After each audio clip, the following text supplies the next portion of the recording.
Hi friends, welcome back to my channel. ఈ వీడియోలో నేను మీకు 2020లో వచ్చిన హారిజన్ లైన్ అనే సర్వైవల్ థ్రిల్లర్ మూవీ స్టోరీని ఎక్స్ప్లెయిన్ చేస్తాను. ఈ మూవీ స్టోరీ చాలా డిఫరెంట్గా, చాలా ఇంట్రెస్టింగ్గా ఉంటుంది. సో ఈ వీడియోని ఎక్కడ స్కిప్ చేయకుండా ఎండ్ వరకు చూడండి. ఈ మూవీ బిగినింగ్లో జాక్సన్ అండ్ సెరా అనే లవర్స్ని చూపిస్తారు. వాళ్ళిద్దరూ వాళ్ళ సంతోషకరమైన క్షణాల్ని మౌరీషియస్ ఐలాండ్లో గడుపుతూ ఉంటారు. అలా వాళ్ళిద్దరూ మాట్లాడుకుంటూ ఉన్నప్పుడు సెరా తనకు దొరికిన ఉద్యోగం గురించి జాక్సన్కి చెబుతుంది. అయితే ఆమెని అలా ఉద్యోగానికి పంపించడం జాక్సన్కి ఇష్టం లేదు.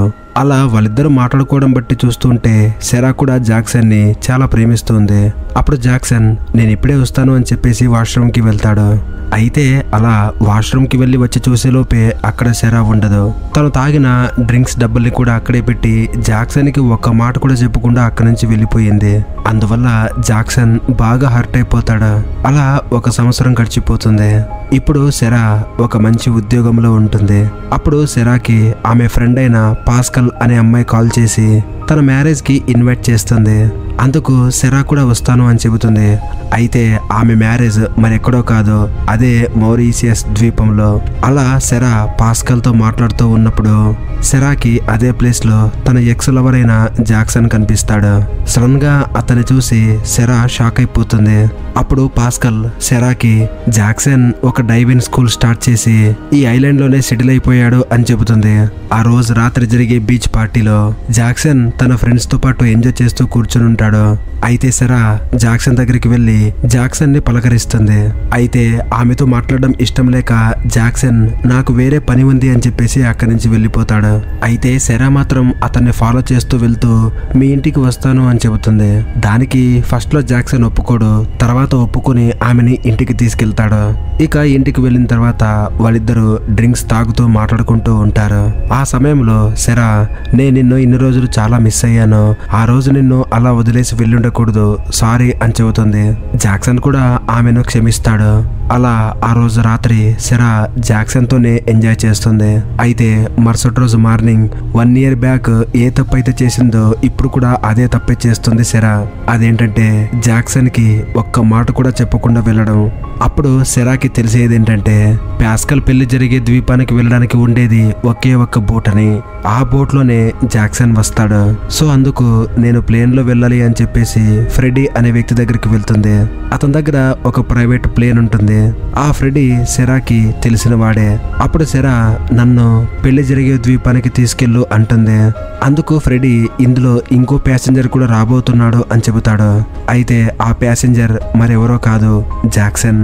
ఈసారి జాక్సన్ సెరా మీద అత్యంత కోపంగా ఉంటాడు.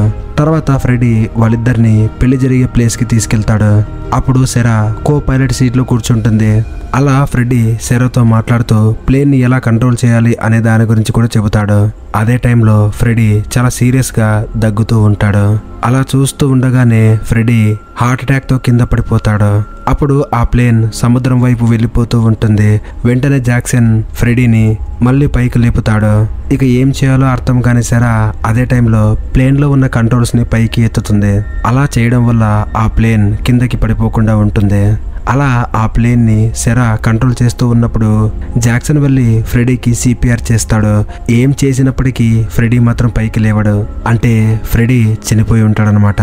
ఇక చేసేదేమీ లేక జాక్సన్ సెరా దగ్గరికి వెళ్ళి నీకు ప్లేన్ కంట్రోల్ చేయడం వచ్చా అని అడుగుతాడు.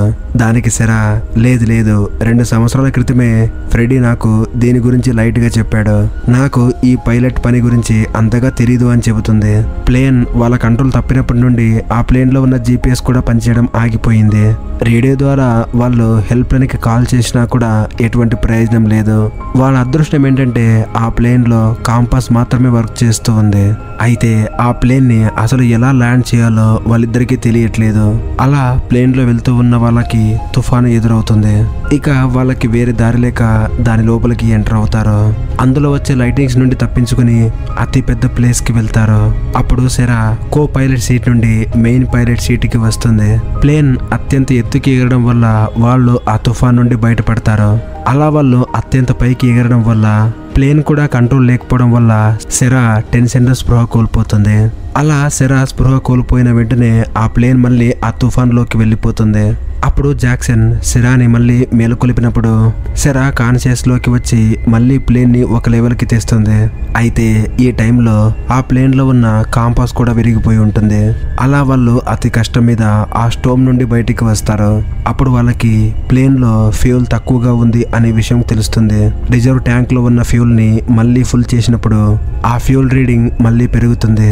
అలా వాళ్ళు ఫ్యూల్ వచ్చింది అని చెప్పి సంతోషపడే లోపే ఆ ఫ్యూల్ రీడింగ్ మళ్ళీ తగ్గిపోతుంది. దాన్ని చూసి వాళ్ళకేమీ అర్థం కాదు, చాలా టెన్షన్ పడతారు. అప్పుడు జాక్సన్ మేబీ ఈ ప్లేన్ లో ఫ్యూల్ లీక్ అవుతుందేమో అని అంటాడు. ఇక జాక్సన్ అదేంటో చూద్దామని చెప్పేసి ప్లేన్ బయటికి వెళ్తాడు. అయితే సెరా మాత్రం వెళ్ళవద్దు అని చెప్పేసి ప్రతిమలాడుతుంది. అయితే జాక్సన్ మాత్రం నేను వెళ్ళి అదేంటో చూడకపోతే మన ఇద్దరం ఖచ్చితంగా చనిపోతామని చెప్పేసి నేను తప్పకుండా వెళ్ళాలి అన్నప్పుడు సెరా కూడా అందుకు ఒప్పుకుంటుంది. అప్పుడు జాక్సన్ ఒక డక్ట్ టేప్ ని తీసుకుని ఆ ప్లేన్ కి ఇంజిన్ ఉండే ప్లేస్ కి వెళ్ళి అక్కడ మొత్తం అంతా చెక్ చేస్తాడు. అప్పుడు అతనికి ఫ్యూల్ ఎక్కడైతే లీక్ అవుతుందో ఆ ప్లేస్ తెలిసిపోయి అక్కడ అతి కష్టం మీద డక్ట్ టేప్ తీసుకుని ఆ లీకేజ్ ని ఆపుతాడు.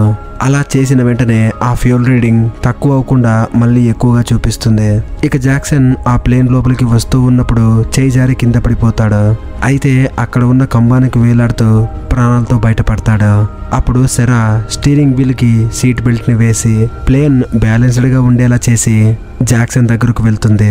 అతి కష్టం మీద జాక్సన్ ని పైకి లాగి అతని ప్రాణాలని కాపాడుకుంటుంది. అప్పుడు జాక్సన్ చేతికి చాలా పెద్ద దెబ్బ తగిలి ఉంటుంది. సెరా పెళ్లి కోసం అని చెప్పేసి దాచుకున్న ఆల్కహాల్ బాటిల్ ని అతని చేతికి ఉన్న గాయం మీద పోస్తుంది. సెరా ఆ గాయాన్ని క్లీన్ చేసి ఆ గాయానికి బ్యాండేజ్ వేస్తూ ఉన్నప్పుడు జాక్సన్ చేసిన పనికి అతన్ని పొగుడుతుంది. అలా వాళ్ళు ఎంతసేపు ఆ ప్లేన్ లో ట్రావెల్ చేసినా కూడా వాళ్ళకి చుట్టూ అంత సముద్రమే తప్ప ల్యాండ్ ఏరియా కనిపించదు.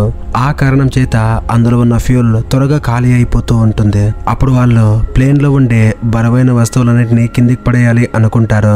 అలా చేయడం వల్ల ప్లేన్ వేగంగా వెళ్తుంది, ఫ్యూల్ కూడా ఆదా అవుతుంది అని చెప్పేసి వాళ్ళు ఆ ప్లేన్ లో ఉన్న బరువైన వస్తువులన్నీ కిందకి పడేస్తారు. ఇక చివరికి వాళ్ళకి ఆ ప్లేన్ లో ఫ్రెడీ యొక్క డెడ్ బాడీ కనిపిస్తుంది. అప్పుడు వాళ్ళు మన ప్రాణాన్ని మనం కాపాడుకోవాలి అంటే ఫ్రెడీ బాడీని ఇక్కడి నుంచి తోసేయాలి. అలా చాలా బాధతో సెరా ఫ్రెడీని ఆ సముద్రంలోకి పడేస్తుంది. తర్వాత వాళ్ళిద్దరికి ఒక ఐడియా వస్తుంది. అదేంటంటే ఆల్కహాల్ ని కూడా ఫ్యూల్ లాగా యూజ్ చేసుకోవచ్చు అనే ఐడియా. ఈ ప్లాన్ ఖచ్చితంగా వర్క్ అవుతుంది అని చెప్పేసి ఆ ప్లేన్ కి ఉండే ఫ్యూల్ విండ్ దగ్గరికి వెళ్ళడానికి సెరా రెడీ అవుతుంది. రన్నింగ్ లో ఉన్న ప్లేన్ పైకి ఎక్కి నిదానంగా ఆ విండ్ ఉన్న ప్లేస్ కి వెళ్తుంది. విండో ద్వారా జాక్సన్ డ్రింక్స్ బాటిల్ ని ఆమెకి ఇస్తాడు. పైన ఎక్కువగా గాలి ఉండడం వల్ల ఒక బాటిల్ కింద పడిపోతుంది. తర్వాత ఇంకో 3 బాటిల్స్ లో ఉన్న డ్రింక్ ని ఆ విండ్ లోకి పోస్తుంది. అలా ఇంకో బాటిల్ ని అందిస్తున్నప్పుడు జాక్సన్ కి అక్కడ ఒక చిన్న ఐలాండ్ కనిపిస్తుంది. అలా జాక్సన్ ఆ ప్లేస్ ని చూస్తూ ఉన్నప్పుడు ఆ ప్లేన్ కంట్రోల్ తప్పి షేక్ అవుతుంది. అలా షేక్ అయినప్పుడు అక్కడ ఉన్న ఒక ఆల్కహాల్ బాటిల్ పగిలిపోతుంది. అలా ప్లేన్ షేక్ అవడం వల్ల సెరా తన గ్రిప్ ని కూడా కోల్పోతుంది. అయితే ఎలాగోలా కష్టపడి ప్లేన్ లోపలికి వస్తుంది. ఇక తర్వాత వాళ్ళిద్దరూ వాళ్ళు వేసిన ప్లాన్ సక్సెస్ అయింది అని చెప్పేసి ఆనందపడతారు. తర్వాత జాక్సన్ తను చూసిన ఆ ఐలాండ్ గురించి సెరాకి చెబుతాడు. తర్వాత వాళ్ళిద్దరూ ఆ ఐలాండ్ ని ఎంత వెతికినా కూడా అది వాళ్ళకి కనిపించదు. అలా ఆ ప్లేన్ లో ఉన్న ఫ్యూల్ కూడా ఖాళీ అయిపోయి ప్లేన్ షట్ డౌన్ అవుతుంది. ఆ టైంలో ఆ ప్లేన్ ఒక పేపర్ ప్లేన్ లాగా నిదానంగా భూమి వైపు వెళ్ళడం స్టార్ట్ చేస్తుంది. ఇక వాళ్ళిద్దరూ మన చావు కంపల్సరీ అని చెప్పేసి ఏం చేయకుండా సైలెంట్ గా ఉంటారు. అదే టైంలో జాక్సన్ ఇంతకు ముందు చూసిన అదే ఐలాండ్ వాళ్ళకి కనిపిస్తుంది. దాన్ని చూసి వాళ్ళిద్దరూ చాలా సంతోషపడతారు. ఇక నిదానంగా వెళ్తున్న ఆ ప్లేన్ ఆ ఐలాండ్ ల్యాండ్ అవ్వకుండా ఆ నీళ్ళలోనే క్రాష్ అయిపోతుంది. ఇక సెరా విండో పగలగొట్టుకుని బయటికి వస్తుంది. అయితే బయటికి వచ్చి చూస్తే జాక్సన్ ఎక్కడా కనిపించడు. ఇక సెరా మళ్ళీ ప్లేన్ లోపలికి వెళ్ళినప్పుడు జాక్సన్ కి చేతికి అయిన గాయం వల్ల ఈదడం చేతకాక ఆ ప్లేన్ యొక్క వింగ్ కి చిక్కుకుపోయి ఉంటాడు. అప్పుడు సెరా అతనికి లైఫ్ జాకెట్ వేసి పైకి తీసుకొస్తుంది. తర్వాత సెరా ఆ చిన్న ఐలాండ్ కి జాక్సన్ లాక్కుని వెళ్ళి అతనికి సిపిఆర్ చేస్తుంది. అలా చేసిన తర్వాత జాక్సన్ చివరికి బ్రతుకుతాడు. అప్పుడు సెరా జాక్సన్ చూసి చాలా సంతోషపడుతుంది. అయితే ఆ సంతోషం వాళ్ళలో ఎక్కువ కాలం ఉండదు. ఆ ఐలాండ్ కూడా ఆ నీటిలో మునిగిపోతూ ఉంటుంది. అలా చూస్తూ ఉండగానే ఆ ఐలాండ్ సముద్రంలో మునిగిపోతూ ఉంటుంది. ఇక చివరికి వాళ్ళిద్దరూ వాళ్ళ చావని ఒప్పుకుంటారు. ఇక మేము ఈ రోజు చనిపోతున్నాం అని చెప్పేసి 100% ఫిక్స్ అయిపోతారు. అదే టైంలో సెరా జాక్సన్ కి తన ప్రేమ గురించి అతనికి చెబుతుంది. ఇక చివరికి వాళ్ళిద్దరూ నీటిలో మునిగిపోయి చనిపోతారు అనుకుంటున్నప్పుడు అక్కడికి ఒక బోట్ వస్తుంది. అదే టైంలో వాళ్ళిద్దరు ఉన్న ఆ ప్లేస్ లో షార్కులు కనిపిస్తాయి. అప్పుడు అక్కడికి బోట్ లో వచ్చిన మనుషులు వాళ్ళిద్దరూ షార్క్స్ కి ఆహారం అవ్వకుండా వాళ్ళిద్దరిని సేఫ్ గా బోట్ లోకి లాక్కుంటారు. అప్పుడు సెరా జాక్సన్ దగ్గరికి వచ్చి ఇక ఎప్పటికీ నిన్ను వదిలిపెట్టి వెళ్ళను, ఎప్పుడు నీతోనే ఉంటాను అని చెప్పేసి ప్రామిస్ చేసి అతన్ని హగ్ చేసుకుంటుంది. ఇంతటితో ఈ మూవీ స్టోరీ ఎండ్ అయిపోతుంది.